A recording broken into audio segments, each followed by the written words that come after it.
Good morning Priya, can you hear me? Chat option दे रखा है नीचे, आप उसको यूज कर लीजिए। यस और नो चैट ऑप्शन यूज कीजिए, don't use mic.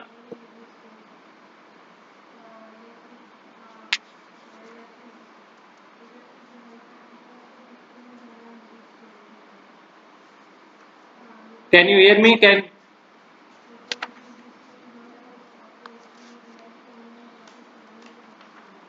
Priya, can you hear me?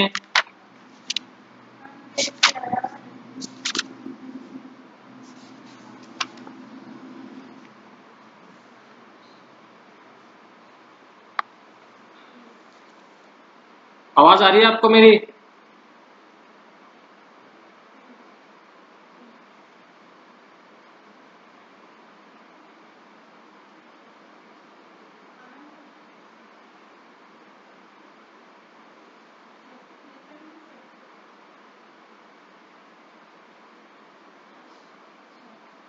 Okay, a very good morning to all of you, and welcome to 11th history class. Now we were on we will study the topic, that is the third century crisis. Third century के क्या crisis थे, क्या संकट थे, वो अपन study करेंगे। In the first and second centuries were by and large a period of peace, prosperity and economic expansion. The third century brought the first major signs of internal strain. First और second centuries जो थी उस वो तो बहुत peaceful निकली। बड़ी बहुत बड़ा एरिया भी कवर था उनके पास, रोमन एम्पायर के पास। और पूरे एम्पायर के अंदर फर्स्ट और सेकंड सेंचुरी के अंदर क्या थी? शांति थी। बट सर थर्ड सेंचुरी के अंदर कुछ इंटरनल स्ट्रेन आने शुरू हो गए, यानी कि इंटरनल कुछ मतभेद होने शुरू हो गए। From the 230s the empire found itself fighting on several fronts simultaneously. और 230s के अंदर अपन ये देखते हैं कि जो एम्पायर था, जो रोमन एम्पायर था, वो आपस में ही क्या कर रहे थे, उनमें आपस में लड़ाइयाँ शुरू होनी स्टार्ट हो गई। In Iran a new and more aggressive dynasty emerged in 225 AD. They called themselves the Sasanians। और ईरान के अंदर भी 225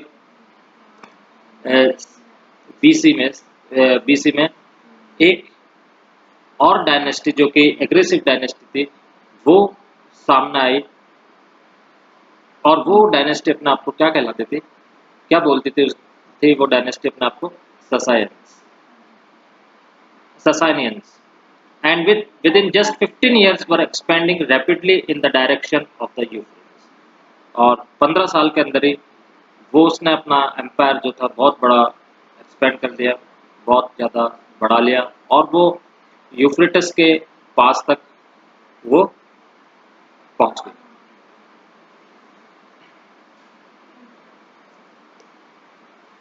In a famous rock inscription cut in 3 languages, Shapur I, the Iranian ruler, claimed he had annihilated a Roman army of 60,000 and even captured the eastern capital of Antioch। और एक inscription जो मिला है उसके अंदर उसके अंदर का शाहपुर वन जो ईरान का रूलर था, उसने ये क्लेम किया है कि उसने करीबन 60,000 रोमन सोल्जर्स को कैप्चर कर लिया, यानी कि बंदी बना लिया। और यहाँ तक कि उसने कि जो एंटीओक का जो ईस्टर्न कैपिटल था रोमन एम्पायर में, उसको भी अपने कब्जे के अंदर ले लिया। Meanwhile a whole series of Germanic tribes और rather tribal confederacies, most notably by Almanian, the Franks and the Goths, began to move against the Rhine and Danube frontiers, and the whole period from 233 to 280 saw repeated invasions of a whole line of provinces that stretched from the Black Sea to the Alps and southern Germany. और आगे अपन देखते हैं कि Germanic tribes यानी कि जो German tribes थी वो भी क्या हो रही थी, पावर के अंदर आ रही थी, जो कि most probably notable the Alemanni tribes, the Franks and the Goths. ये ट्राइब्स जो थी, ये डायनेस्टीज जो थी, ये भी बहुत तेजी के साथ रोमन एम्पायर यानी कि यूरोप के अंदर उभर करके आ रही थी। और इन्होंने भी अपने जो लैंड था, जो एरिया था, वो कहाँ तक आ गए ये फैलाते हुए, राइन और ड्यूनेबे रिवर्स के बॉर्डर्स तक ये लोग पहुंच चुके थे। और ये पूरा पीरियड 233 से लेकर के 280 तक ये देखा गया है कि रिपीटेड इन्वेजन हो रहा है। कभी कोई किसको जीत रहा है, कभी कोई किसको जीत रहा है, कभी कोई एरिया किसके अंडर में जा रहा है, कभी कोई एरिया किसके अंडर में जा रहा है। तो इस तरह से क्या था, बहुत सारा इन्वेजन, अब रेगुलर इन्वेजन इस जगह पे हो रहे। The Romans were forced to abandon much of the territory beyond the Danube, while the emperors of this period were constantly in the field against what the Romans called barbarians. Now, और Romans को force किया गया, जबरदस्ती की गई, और Romans ने जबरदस्ती अपना जो लैंड था, जो उनका एरिया था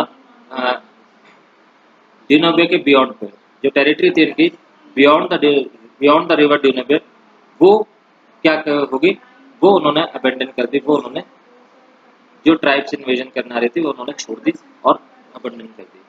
the rapid succession of emperors in the 3rd century, 25 emperors in 47 years, in an obvious symptom of the strains faced by the empire in this period. तो रोमन एम्पायर के अंदर अपन एक चीज खास देख सकते हैं कि 47 साल के अंदर 25 एम्परर्स चेंज हो गए। जब 47 साल में 25 एम्परर चेंज हो गए तो ये देखने को मिलता है कि रोमन एम्पायर जो था कितना ज़्यादा प्रेशराइज्ड था, कितना ज़्यादा स्ट्रेन के अंदर था। लगातार दूसरी ट्राइब्स जो थी या जो दूसरी डायनेस्टीज थी वो लगातार हमला कर रही थी, और जो दूसरी ट्राइब्स और जो डायनेस्टीज थी, नई नई डायनेस्टी उभर करके क्या हो रही थी, सामने आ रही थी। Clear? Any question? Yes Priya, do you have any question?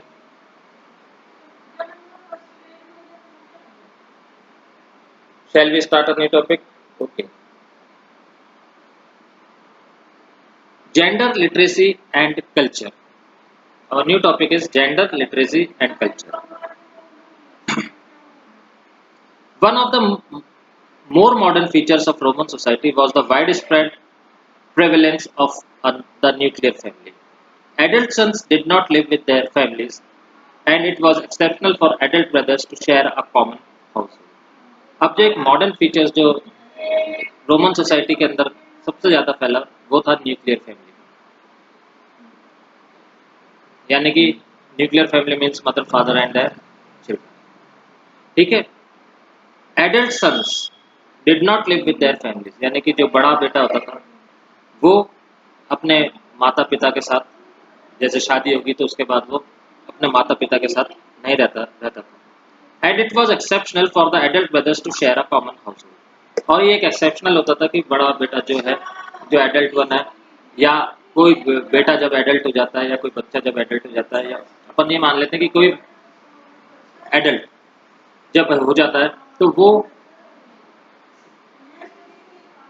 वो क्या करता था, उसके लिए क्या था, उसको फिर अकेले ही रहना पड़ता था एडल्ट होने के बाद, और वो अपनी प्रॉपर्टी को भी उसके ऊपर डिपेंड करता था कि वो अपनी प्रॉपर्टी को शेयर करे किसी के साथ या शेयर नहीं करे किसी के साथ। तो ये था न्यूक्लियर फैमिली की एडल्ट होने के बाद जो सन होता था वो उसको वो अलग रहना पड़ता था अपने माता पिता को छोड़कर। On the other hand slaves were included in the family as the Romans understood this. और दूसरी तरफ जो स्लेव्स होते थे, जो गुलाम होते थे, वो अपनी फैमिलीज के साथ ही रहते थे। By the late by the late republic, the typical form of marriage was one there the wife and the transfer of her husband's authority, but retained full rights in the property of her natal family. अब एक और चीज, जैसे जैसे time बीतता गया Republic का, तो मैं a typical form of marriage was one where the wife did not transfer to her husband's authority. दूसरी चीज ये थी कि जो वाइफ थी शादी होने के बाद, वो अपने हस्बैंड की अथॉरिटी को ट्रांसफर नहीं कर सकती थी, बट क्या कर सकता था, क्या क्या हो सकता था, but retain full rights in the property for the natal, but उसकी प्रॉपर्टी के अंदर क्या था, पूरी राइट्स होती थी। जो भी उसके हस्बैंड की प्रॉपर्टी होती थी उसके अंदर उसकी पूरी राइट्स होती थी, उसको पूरी राइट्स मिली हुई थी।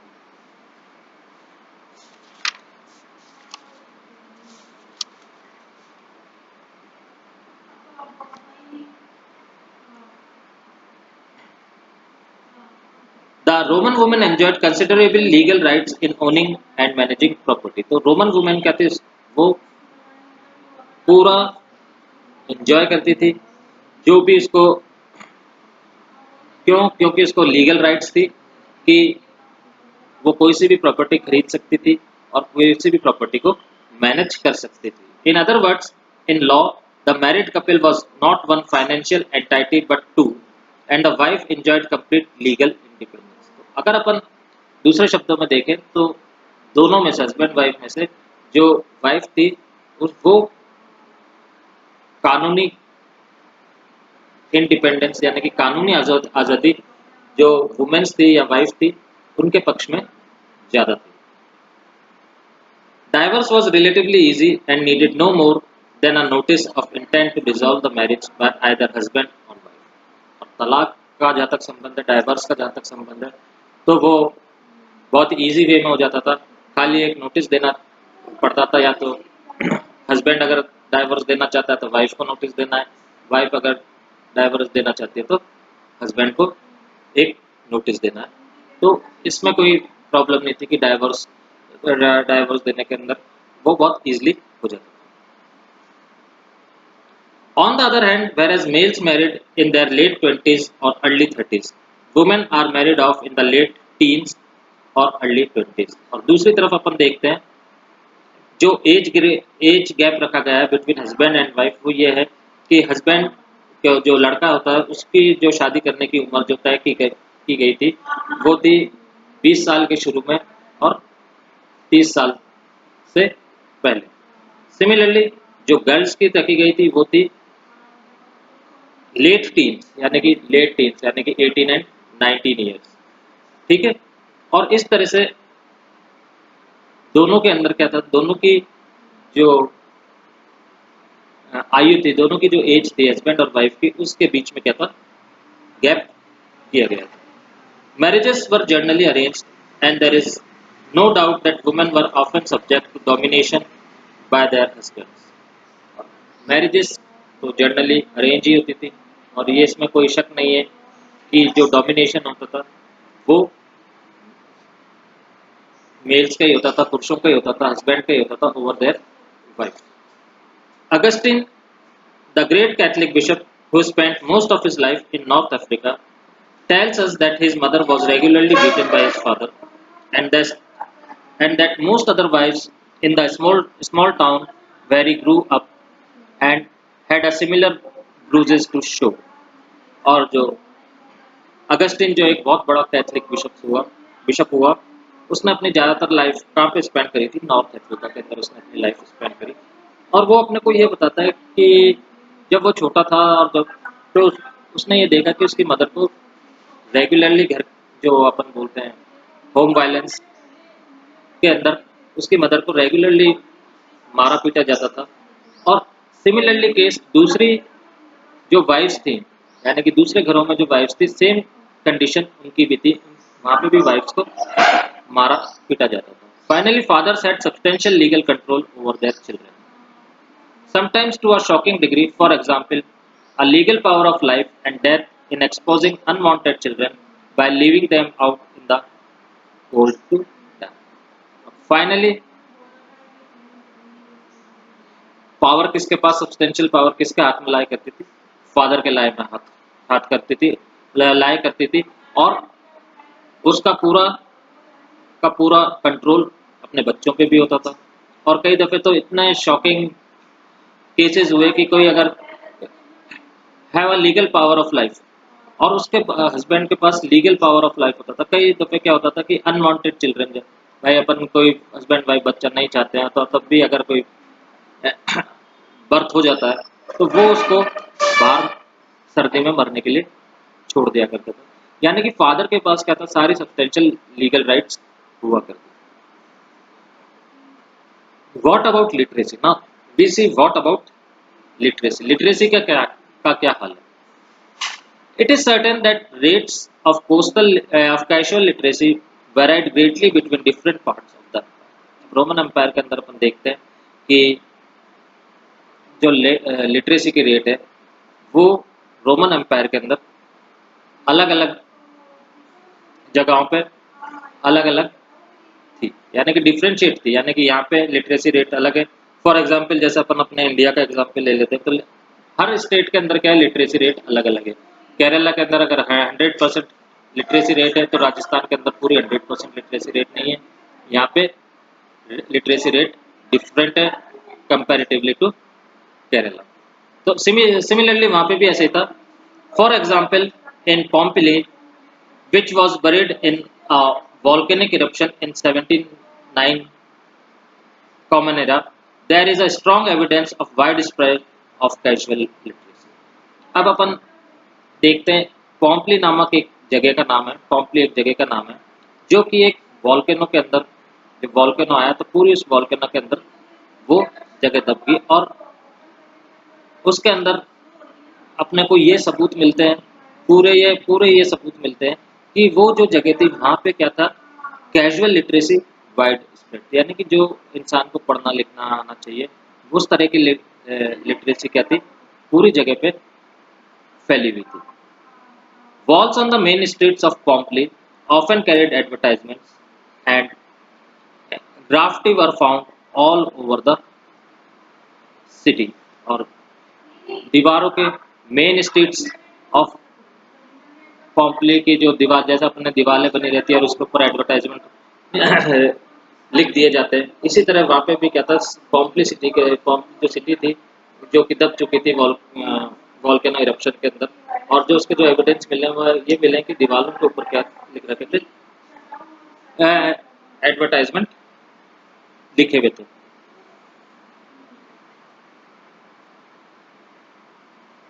By contrast, in Egypt, where hundreds of papyri survives, most formal documents such as contracts were usually written by professional scribes।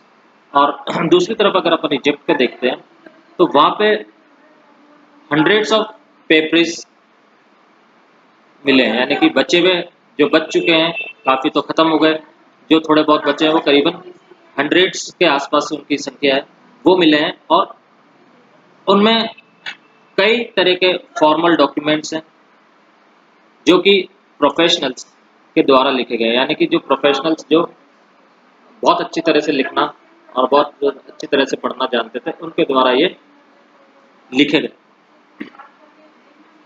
And often written by professional scribes and they often tell us that X or Y is unable to read and write। और वो उससे अपने को ये पता चल सकता है कि मिस्टर एक्स और मिस्टर वाई, यानी कि कोई दो आदमी हैं, वो लिख सकते हैं या पढ़ सकते हैं या लिख नहीं सकते या पढ़ नहीं सकते।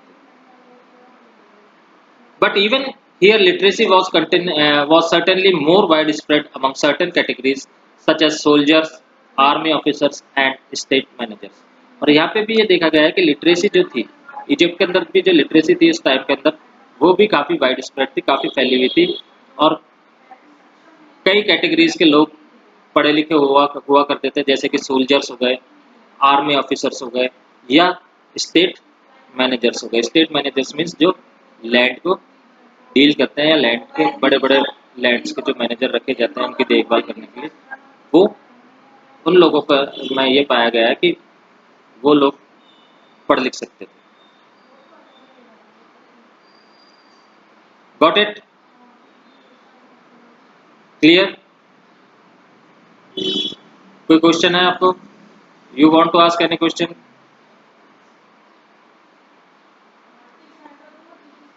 अच्छा, ये ठीक है। By contrast in Egypt where hundreds of papyri sir. Papyri मैंने आपको पहले बताया था ना, पेपरीज क्या होते हैं।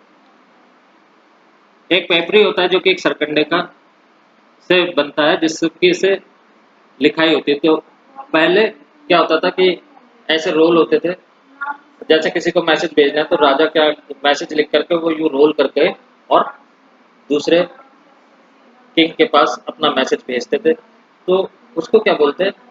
पेपरी बोलते हैं। तो ऐसे ये जो पेपरी है, जो मैसेजेस हैं, ये काफ़ी 100 के नंबर्स के अंदर वहाँ पे अपने को मिले हैं। और उससे ये पता लगता है कि यह जो इजिप्ट है, यहाँ के लोग भी क्या थे, काफ़ी पढ़े लिखे थे। खास करके प्रोफेशनल्स जो थे वो तो बहुत ही ज़्यादा पढ़े लिखे थे, बट दूसरी कैटेगरीज के भी लोग थे जो थोड़ा बहुत पढ़े लिखे थे, जैसे सोल्जर्स हो गए, आर्मी ऑफिसर्स हो गए और स्टेट मैनेजर्स हो गए। क्लियर? Any question?